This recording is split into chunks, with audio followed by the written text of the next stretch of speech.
Hello guys, Tangail কালিয়াতীতে আমার গ্রামের বাড়ি। যাই হোক, আমি আগে ভাবতাম বা মেয়েরা মানে হিংসুটে বা ফলো লাইক কিছুই করে না, এরা করে না। তো এখন দেখি যে ছেলেদের চেয়ে এই মেয়েরা অনেক ভালো। মেয়েরা অবশ্যই ফলো ব্যাক দিতেছে বা তারা ফলো ইচ্ছে করে দিতেছে, অনেক ভালো তারা। আমি জানি মেয়েরাই ভালো, মেয়েরাই এই ইউটিউবার বা ফেসবুক পেজে যারা কাজ করতেছে এরা খুব ভালো।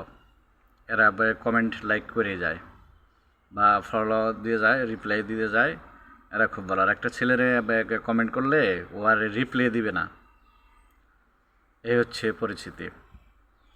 আর ইনশাল্লাহ সবাই ভালো। এরা হচ্ছে মায়ের জাত, এদের সম্মান আমি করি। আর সবাই এরা জানে ভালো থাকুক, সবাই মিলেমিশে জানি কাজ করতে পারি।